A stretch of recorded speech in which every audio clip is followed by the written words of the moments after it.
କ'ଣ ଆପଣମାନେ କେବେ ଶୁଣିଛନ୍ତି ଯେ ଜଣେ ଗରିବ ଓ ଏକାକୀ ରହୁଥିବା ମହିଳା ପ୍ରଭୁ ଜଗନ୍ନାଥଙ୍କୁ ଯେତେବେଳେ ତାଙ୍କ ପାଖରେ ଥିବା ଶେଷ ମୁଠାଏ ଚାଉଳ ଅର୍ପଣ କରନ୍ତି, ତ ପ୍ରଭୁ ଜଗନ୍ନାଥ ସ୍ୱୟଂ ତାଙ୍କ ସିଂହାସନରୁ ଓହ୍ଲେଇ ଆସି ସେ ସ୍ତ୍ରୀ ଲୋକର ଭୋକ ମେଣ୍ଟେଇଥାନ୍ତି।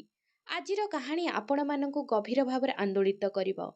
ପୁରୀ ଧାମଠାରୁ ବହୁତ ଦୂରରେ ସବୁଜ କ୍ଷେତରେ ଭରା ଏକ ଛୋଟ ଝାଟିମାଟି ଘରେ ନିର୍ମଳା ନାମରେ ଏକ ବିଧବା ସ୍ତ୍ରୀ ଲୋକଟିଏ ରହୁଥିଲେ। ଜୀବନ ତାଙ୍କ ସହିତ ଏକ କଠୋର ଖେଳ ଖେଳିଥିଲା। ବହୁତ ବର୍ଷ ପୂର୍ବରୁ ତାଙ୍କ ସ୍ୱାମୀଙ୍କର ମୃତ୍ୟୁ ହୋଇସାରିଥିଲା। ସେ କେବେ ସନ୍ତାନ ଜନ୍ମ କରିବାର ସୁଖ ମଧ୍ୟ ପାଇନଥିଲେ ଏବଂ ସମୟ ସହିତ ତାଙ୍କ ସମ୍ପର୍କୀୟମାନେ ମଧ୍ୟ ତାଙ୍କଠାରୁ ଦୂରେଇ ଯାଇଥିଲେ। ତାଙ୍କ ଘରଟି ମାଟି ଏବଂ ବାଉଁଶରେ ତିଆରି ଥିଲା। ବର୍ଷା ଦିନରେ କାନ୍ଥଗୁଡ଼ିକ ଓଦା ହୋଇ ଭାଙ୍ଗି ପଡ଼ୁଥିଲା ଏବଂ ଖରା ଦିନରେ ଘରର କୁଟା ଜଳି ଯାଉଥିଲା। ଖାଇବା ପାଇଁ ପ୍ରାୟତଃ ତାଙ୍କ ପାଖରେ କିଛି ନଥିଲା। ଅନେକ ଦିନ ତାଙ୍କୁ ଖାଲି ପେଟରେ ରହିବାକୁ ପଡ଼ୁଥିଲା। କିନ୍ତୁ ଏତେ କଷ୍ଟରେ ଥାଇ ମଧ୍ୟ ନିର୍ମଳାଙ୍କ ପାଖରେ ଏକ ଅମୂଲ୍ୟ ସମ୍ପତ୍ତି ଥିଲା। ସେଇଟା ହେଉଛି ତାଙ୍କର ବିଶ୍ୱାସ ଏବଂ ତାଙ୍କର ଅଟଳ ଭକ୍ତି। କାହା ପ୍ରତି ଭକ୍ତି? ପ୍ରଭୁ ଜଗନ୍ନାଥଙ୍କ ପ୍ରତି। ପ୍ରତିଦିନ ସକାଳେ ସୂର୍ଯ୍ୟଙ୍କର ପ୍ରଥମ କିରଣ ସହିତ ନିର୍ମଳା ପାଖରେ ଥିବା ପୋଖରୀରୁ ପାଣି ଆଣି ଏକ ମାଟି ଦୀପରେ ଜାଳି ଦେଉଥିଲେ। ସେ ତାଙ୍କ କୁଡ଼ିଆର ଏକ କୋଣରେ ରଖାଯାଇଥିବା ଜଗନ୍ନାଥଙ୍କ ଏକ ଛୋଟ ମାଟିର ମୂର୍ତ୍ତି ସମ୍ମୁଖରେ ବସି ରହୁଥିଲେ। ଏକ ଭଙ୍ଗା ପାତ୍ରରେ ପାଖ ଜଙ୍ଗଲରୁ କିଛି ଜଙ୍ଗଲୀ ଫୁଲଗୁଡ଼ିକ ତୋଳି ଆଣି ପ୍ରଭୁ ଜଗନ୍ନାଥଙ୍କ ମଥାରେ ଦେଇ କହୁଥିଲେ, ପ୍ରଭୁ ଦୁନିଆ ମୋତେ ପରିତ୍ୟାଗ କରିପାରେ, କିନ୍ତୁ ତୁମେ ମୋତେ କେବେ ପରିତ୍ୟାଗ କରିବ ନାହିଁ। ତାଙ୍କ ଆଖିରେ ଲୁହ ଝରୁଥାଏ, ହେଲେ ଓଠର ବିଶ୍ୱାସରେ ହସଟିଏ ଥାଏ। ଗାଁ ଲୋକେ କହୁଥିଲେ, ନିର୍ମଳାଙ୍କ ପାଖରେ ଖାଇବାକୁ ଦାନାଟିଏ ନଥାଇପାରେ, କିନ୍ତୁ ତାଙ୍କ ହୃଦୟ ଜଗନ୍ନାଥଙ୍କ ଭକ୍ତି ଓ ଭଣ୍ଡାରରେ ପରିପୂର୍ଣ୍ଣ। ପ୍ରତିଦିନ ସେ ତାଙ୍କ ମାଟିରେ ତିଆରି ଜଗନ୍ନାଥଙ୍କ ମୂର୍ତ୍ତିକୁ ପ୍ରକୃତ ଈଶ୍ୱର ମନେକରି ପୂଜା କରୁଥିଲେ। ସେ ଏହି ବିଶ୍ୱାସରେ ଜୀବନ ବିତାଉଥିଲେ ଯେ ଯଦି ମୋର ପ୍ରଭୁ ମୋ ସହିତ ଅଛନ୍ତି, ତେବେ ମୋତେ ଆଉ କ'ଣ ଦରକାର। ଏମିତି ବହୁତ ସମୟ ବିତିଗଲା ଏବଂ ହଠାତ୍ ସେଇ ବର୍ଷ ଆସିଗଲା ଯାହା ସମଗ୍ର ଗାଁର ଭାଗ୍ୟ ବଦଳାଇ ଦେଲା। ସେଇ ବର୍ଷଟି ଏମିତି ଥିଲା ଯେମିତି ଆକାଶରେ ମେଘ ବହୁତ କ୍ରୋଧିତ ଥିଲେ। ଆକାଶରେ କଳା ବାଦଲ ଢାଙ୍କି ଦେଉଥାଏ, ହେଲେ ବର୍ଷା ହେଉନଥାଏ। ମାଟି ସବୁ ଫାଟି ଆଁ କରିଥାଏ। ସବୁଜ ଫସଲ ଶୁଖିଗଲା ଏବଂ କଣ୍ଟାରେ ପରିଣତ ହୋଇଗଲା। ପୋଖରୀ ଏବଂ କୂଅ ଶୁଖିଗଲା, ନିର୍ଜନ ହୋଇଗଲା। ଗାଁ ଲୋକେ ଭୋକରେ କଷ୍ଟ ପାଉଥିଲେ। କାହାରି ଘରେ ଖାଦ୍ୟ ବାକି ନଥିଲା। କିଛି ଦିନ ଧରି କୌଣସି ଘରେ ଚୁଲି ଜଳି ନଥିଲା। ଯେଉଁ ଚାଷୀମାନେ ଆଗରୁ ପ୍ରଚୁର ଫସଲ ଅମଳ କରୁଥିଲେ, ସେମାନେ ଏବେ ଦୁଃଖରେ ଘର ଘର ବୁଲୁଛନ୍ତି। ନିର୍ମଳାଙ୍କ କୁଡ଼ିଆରେ ମଧ୍ୟ ସମାନ ପରିସ୍ଥିତି ଥିଲା। ତାଙ୍କର ଚୁଲି ଦିନ ଦିନ ଧରି ଥଣ୍ଡା ହୋଇ ପଡ଼ି ରହିଥିଲା। ସେ କେବଳ ଭୋକ ମେଣ୍ଟାଇବା ପାଇଁ ପାଣି ପିଉଥିଲେ ଏବଂ ପ୍ରଭୁ ଜଗନ୍ନାଥଙ୍କ ନାମ ଜପ କରି ଶୋଇଯାଉଥିଲେ। କିନ୍ତୁ କେତେ ଦିନ ପାଇଁ? ଗୋଟିଏ ଦିନ ସେ ନିଜ ମାଟି ହାଣ୍ଡିକୁ ଖାଲି ଖୋଲି ଦେଖିଲେ, ସେଥିରେ କେବଳ ମୁଠାଏ ଚାଉଳ ଅଛି। ଏତିକି ଚାଉଳ ରାନ୍ଧି ସେ ଯଦି ଏହାକୁ ଖାଇଥାନ୍ତେ, ତେବେ ତାଙ୍କର ଆଉ ଗୋଟିଏ ଦିନର ଭୋକ ମେଣ୍ଟିଯାଆନ୍ତା। କିନ୍ତୁ ତାପରେ ତାଙ୍କ ପାଖରେ ଆଉ କିଛି ନଥିବ। ନିର୍ମଳା ସେଠାରେ ବସି ଭାବିଲେ।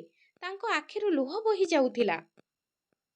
ସେ ଏକ ଗଭୀର ନିଶ୍ୱାସ ନେଇ କହିଲେ, ଯଦି ମୁଁ ଆଜି ଆକୁ ଖାଇଦେବି, କାଲିକି କିଛି ନଥିବ, ଆଉ ମୁଁ ଭୋକରେ ମରିଯିବି। କିନ୍ତୁ ଯଦି ମୁଁ ଏହା ଭଗବାନଙ୍କୁ ଅର୍ପଣ କରେ, ତେବେ ହୁଏତ ସେ ମୋର ଭୋକ ହାତରେ ସେଇ ମୁଠାଏ ଭାତ ଉଠାଇଲେ। ତାଙ୍କ ହାତ ଥରୁଥିଲା, ଆଖିରୁ ଲୁହ ଲଗାତାର ଝରୁଥିଲା, କିନ୍ତୁ ତାଙ୍କ ମନରେ ଏକ ଅଦ୍ଭୁତ ଶକ୍ତି ଥିଲା। ସେ ତାଙ୍କ ମାଟିରେ ତିଆରି ଛୋଟ ଜଗନ୍ନାଥଙ୍କ ମୂର୍ତ୍ତି ପାଖରେ ବସିଲେ। ଚିରା ଶାଢ଼ୀ ପିନ୍ଧି ଏବଂ ଶୁଖିଲା ମୁହଁ ଓ ଦବି ଯାଇଥିବା ଓଠରେ ଥରି ଥରି କହିଲେ, ହେ ପ୍ରଭୁ ଜଗନ୍ନାଥ, ଏହା ମୋର ତୁମକୁ ଶେଷ ନୈବେଦ୍ୟ। ଏବେ ମୋର କେହି ନାହାନ୍ତି। ମୁଁ ତୁମର ପାଦ ତଳେ ମୋର ସବୁ କିଛି ସମର୍ପଣ କରିଦେଇଛି। ଏବେ ମୋ ଜୀବନ ତୁମରି ହାତରେ ପ୍ରଭୁ। ସେଇଦିନ ରାତିରେ ନିର୍ମଳା କିଛି ନ ଖାଇ ଶୋଇବାକୁ ନିଷ୍ପତ୍ତି ନେଲେ। କିନ୍ତୁ ତାଙ୍କୁ ଏହା ଜଣା ନଥିଲା ଯେ ତାଙ୍କର ଏହି ମୁଠାଏ ଚାଉଳ ପୁରୀ ଧାମରେ ବସିଥିବା ପ୍ରଭୁ ଶ୍ରୀ ଜଗନ୍ନାଥଙ୍କୁ ଧରାଇଦେବ। ସେହି ରାତିରେ ପୁରୀ ଧାମର ବାତାବରଣ କିଛି ଅଦ୍ଭୁତ ଥିଲା। ରାତିର ସମୟ ଥିଲା। ଆକାଶରେ କଳା ମେଘ ଛାଇ ଯାଇଥିଲା। ଶ୍ରୀମନ୍ଦିରର ସମଗ୍ର ଗର୍ଭଗୃହରେ ଶାନ୍ତି ଥିଲା। ଦିନସାରା ସେବା ପରେ ମନ୍ଦିରର ପୁରୋହିତ ପ୍ରଭୁଙ୍କ ସମ୍ମୁଖରେ ପ୍ରସାଦର ଥାଳି ରଖି ବାହାରକୁ ଆସିଲେ ଏବଂ ଦ୍ୱାର ବନ୍ଦ କରିଦେଲେ। କିନ୍ତୁ ମଧ୍ୟରାତ୍ରିରେ ହଠାତ୍ ମନ୍ଦିର ଭିତରୁ ଧୀରେ ଧୀରେ ଘଣ୍ଟି ଶବ୍ଦ ଆସିବା ଆରମ୍ଭ ହେଲା। ପୁରୋହିତ ଚମକି ପଡ଼ିଲେ। ଏହି ସମୟରେ ଭିତରେ କେହି ନଥିବେ, ହେଲେ ଏହି ଶବ୍ଦ କ'ଣ? ସେ ଧୀରେ ଧୀରେ ଗର୍ଭଗୃହ ଆଡ଼କୁ ଚାଲିଗଲେ ଓ ଦ୍ୱାର ଖୋଲିବା ମାତ୍ରେ ତାଙ୍କ ପାଦତଳୁ ମାଟି ଖସିଗଲା। ପ୍ରଭୁ ଜଗନ୍ନାଥଙ୍କ ସିଂହାସନ ପାଖରେ ରଖାଯାଇଥିବା ଭବ୍ୟ ପ୍ରସାଦ ପାତ୍ରଗୁଡ଼ିକ ସମ୍ପୂର୍ଣ୍ଣ ଖାଲି ଥିଲା। ମିଠା, ଫଳ, କ୍ଷୀରି, ଦହି ସବୁକିଛି ମୁହୂର୍ତ୍ତକେ ମଧ୍ୟରେ ଯେମିତି ଉଭାନ ହୋଇଗଲା। ପରି ମନେ ହେଉଥିଲା। କିନ୍ତୁ ସବୁଠାରୁ ଆଶ୍ଚର୍ଯ୍ୟଜନକ କଥା ହେଉଛି ଯେ ପ୍ରଭୁ ଜଗନ୍ନାଥଙ୍କ ପାଦ ପାଖରେ କିଛି ଚାଉଳ ବିଛାଡ଼ି ହୋଇ ପଡ଼ିଥିଲା। ପୁରୋହିତଙ୍କ ଆଖି ବିସ୍ତାର ହୋଇଗଲା। ସେ ଥରି ଥରି କଣ୍ଠରେ କହିଲେ, ଏହା କିପରି ସମ୍ଭବ? ମୁଁ ତ ମୋ ନିଜ ହାତରେ ପ୍ରଭୁଙ୍କ ପାଖରେ ଭୋଗ ଲଗେଇଥିଲି, କିନ୍ତୁ ଏ ଚାଉଳ ଏଠିକି କେମିତି ଆସିଲା? ତାଙ୍କ ହାତ ଥରି ଉଠିଲା, ତାଙ୍କ ମଥାରେ ଝାଳ ହୋଇଗଲା। ପାଖରେ ଠିଆ ହୋଇଥିବା ଅନ୍ୟ ସେବକମାନେ ମଧ୍ୟ ଆଶ୍ଚର୍ଯ୍ୟ ହୋଇଗଲେ। ପ୍ରଭୁ କ'ଣ ସ୍ୱୟଂ କୋଉ ଭକ୍ତଙ୍କ ନୈବେଦ୍ୟ ଗ୍ରହଣ କରିଛନ୍ତି? କିନ୍ତୁ ସେହି ଭକ୍ତ କିଏ? ସେହି ରହସ୍ୟମୟ ରାତିରେ ମନ୍ଦିରର ପରିବେଶ ଆହୁରି ତୀବ୍ର ଏବଂ ରହସ୍ୟମୟ ହୋଇଗଲା।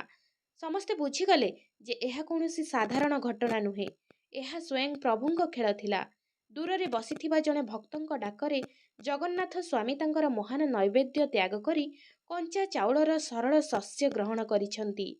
ପରଦିନ ସକାଳେ ସୂର୍ଯ୍ୟଙ୍କର ପ୍ରଥମ କିରଣ ଗାଁର କାଦୁଅ ରାସ୍ତାରେ ସୁନେଲି କିରଣ ରୂପରେ ବିଛେଇ ହୋଇଥାଏ। ନିର୍ମଳା ମଧ୍ୟ ସବୁଦିନ ପରି ଶୀଘ୍ର ଉଠି ଯାଇଥିଲେ। ଭୋକରେ ତାଙ୍କ ଦେହ ଥରୁଥିଲା, କିନ୍ତୁ ମନ ଭିତରେ ଏକ ବିଶ୍ୱାସର ଦୀପ ଜଳୁଥିଲା।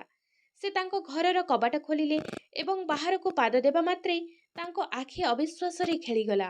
କୁଡ଼ିଆର ଛୋଟ ଅଗଣାରେ ଶସ୍ୟ ଭର୍ତ୍ତି ବଡ଼ ବଡ଼ ବସ୍ତା ଗଦା ହୋଇ ରଖା ହୋଇଥିଲା।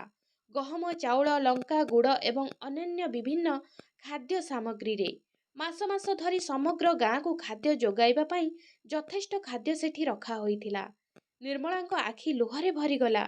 ସେ ଥରି ଥରି ହାତରେ ଏକ ବସ୍ତା ଛୁଇଁ କହିଲେ, ପ୍ରଭୁ, ଏସବୁ କିଏ ସାଇତି ରଖିଛି? ମୋ ଅଗଣାରେ ପୂର୍ବରୁ ଗୋଟିଏ ବି ଶସ୍ୟ ଭରା ବସ୍ତା ନଥିଲା। ଏହି ଅଗଣିତ ଭଣ୍ଡାର କେଉଁଠୁ ଆସିଲା? ଧୀରେ ଧୀରେ ଏହି କଥା ଚାରିଆଡ଼େ ପ୍ରଚଳିତ ହୋଇଗଲା। ଗାଁ ଲୋକ ଦୌଡ଼ି ଆସିଲେ। କେହି ଜଣେ କହିଲେ, ହେଇ ଦେଖ ଦେଖ, ନିର୍ମଳାଙ୍କ ଘର ବାହାରେ ତ ପୁରା ଶସ୍ୟ ଭରି ହୋଇଛି। ଆଉ ଜଣେ କହିଲେ, ଏହା ଅସମ୍ଭବ, ଏହି ଗାଁରେ ତ ଦୁର୍ଭିକ୍ଷ ପଡ଼ିଛି। ତେବେ ଏହି ଶସ୍ୟ ବସ୍ତା ଆସିଲା କେଉଁଠୁ? ଲୋକମାନେ ଏକାଠି ହୋଇ ନିଜ ନିଜ ଭିତରେ କଥାବାର୍ତ୍ତା କରିବାକୁ ଲାଗିଲେ। ସମସ୍ତେ ଭାବୁଥିଲେ, ଏତେ ରାତିରେ ଏଠାରେ ଶସ୍ୟ କିଏ ରଖି ଦେଇଗଲା? କିନ୍ତୁ ନିର୍ମଳାଙ୍କ ଆଖିରୁ ଝରି ଆସୁଥିବା ଲୁହ ସବୁକିଛି କହିଦେଉଥିଲା। ସେ ଭାବପ୍ରବଣ ହୋଇ ତଳେ ପଡ଼ିଗଲେ ଏବଂ କହିଲେ, ଏହା କୌଣସି ମଣିଷର କାର୍ଯ୍ୟ ନୁହେଁ। ମୋର ପ୍ରଭୁ ଜଗନ୍ନାଥ ସ୍ୱୟଂ ଏଠାକୁ ଆସି ମୋ ଜୀବନ ରକ୍ଷା କରିଛନ୍ତି। ସେ ମୋର ମୁଠାଏ ଭକ୍ତି ଗ୍ରହଣ କରି ମୋତେ ସାରା ଜୀବନର ସମର୍ଥନ ଦେଇଗଲେ। ଯେତେବେଳେ ଗାଁ ଲୋକେ ଏକଥା ଶୁଣିଲେ, ସେମାନଙ୍କ ଲୋମ ଟାଙ୍କୁରିଗଲା। ସମସ୍ତେ ଦେଖିଲେ ନିର୍ମଳାଙ୍କ ଘରୁ ଏକ ହାଲୁକା ସୁଗନ୍ଧ ବାହାରୁଛି। ଏହା ମନେ ହେଉଥିଲା ସମଗ୍ର ପୁରୀଧାମର ଆଶୀର୍ବାଦ ସେଠାକୁ ଚାଲି ଆସିଛି। ଗାଁର ଲୋକମାନେ ଶ୍ରଦ୍ଧାର ସହିତ କହିଥିଲେ, ଜଣେ ଭକ୍ତର ସତ୍ୟ ଆହ୍ୱାନ କେବେ ବ୍ୟର୍ଥ ଯାଇନାହିଁ। ନିର୍ମଳାଙ୍କ ବିଶ୍ୱାସ ତାଙ୍କର ସବୁଠାରୁ ବଡ଼ ସମ୍ପତ୍ତି ଏବଂ ଆଜି ସେହି ବିଶ୍ୱାସ ଭଗବାନଙ୍କୁ ତାଙ୍କ କୁଡ଼ିଆକୁ ଟାଣି ଆଣିଛି। ନିର୍ମଳା ତାଙ୍କ ହାତ ଯୋଡ଼ି ଆକାଶ ଆଡ଼କୁ ଚାହିଁ କହିଲେ, ପ୍ରଭୁ, ଆପଣ ଏହା ପ୍ରମାଣ କରିଦେଇଛନ୍ତି ଯେ ଯଦି ଜଣେ ଭକ୍ତ ତୁମକୁ ନିଷ୍ଠାର ସହିତ ଡାକିଥାଏ, ତୁମେ ନିଜେ ତାଙ୍କର ଦ୍ୱାରକୁ ଆସିଥାଅ। ସବୁ ଲୋକମାନେ ଏକ ସ୍ୱରରେ କହି ବସିଲେ, ଜୟ ଜଗନ୍ନାଥ, ଜୟ ଜଗନ୍ନାଥ। ସେଇ ମନ୍ତ୍ରରେ ସମଗ୍ର ଗାଁ ପ୍ରତିଧ୍ୱନିତ ହୋଇଥିଲା। ନିର୍ମଳା ତଳେ ବସିଥିଲେ। ତାଙ୍କ ଆଖି ବନ୍ଦ ଥିଲା ଏବଂ ତାଙ୍କ ମୁହଁରେ ଏକ ଅଦ୍ଭୁତ ଶାନ୍ତି ଥିଲା।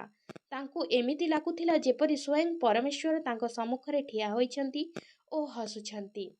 ମନେ ରଖନ୍ତୁ, ପ୍ରଭୁ ଶ୍ରୀ ଜଗନ୍ନାଥ ସ୍ୱାମୀ କେବଳ ମନ୍ଦିରର ଗର୍ଭଗୃହରେ ନୁହେଁ, ବରଂ ପ୍ରତ୍ୟେକ ହୃଦୟରେ ବାସ କରନ୍ତି, ଯେଉଁଠାରେ ଭକ୍ତି ଏବଂ ପ୍ରେମର ଜ୍ୱାଳା ଜଳେ। ଯେତେବେଳେ ଜଣେ ଭକ୍ତ ନିଷ୍ଠାର ସହିତ ସତ୍ୟ ହୃଦୟରେ ଡାକିଥାନ୍ତି, ସେତେବେଳେ ସ୍ୱୟଂ ପରମେଶ୍ୱର ତାଙ୍କ ସିଂହାସନରୁ ଓହ୍ଲେଇ ତାଙ୍କ ଦ୍ୱାରରେ ପହଞ୍ଚିଥାନ୍ତି। ସୁନା ଏବଂ ରୂପାର ନୈବେଦ୍ୟ ନୁହେଁ, ବରଂ ମୁଠାଏ ପ୍ରେମ ଏବଂ ବିଶ୍ୱାସ ପ୍ରଭୁଙ୍କର ସବୁଠାରୁ ପ୍ରିୟ ନୈବେଦ୍ୟ। ଏବଂ ଏହା ଶ୍ରୀ ଜଗନ୍ନାଥ ସ୍ୱାମୀଙ୍କର ଅମର ଲୀଳା। ଜୟ ଶ୍ରୀ ଜଗନ୍ନାଥ ମହାପ୍ରଭୁ।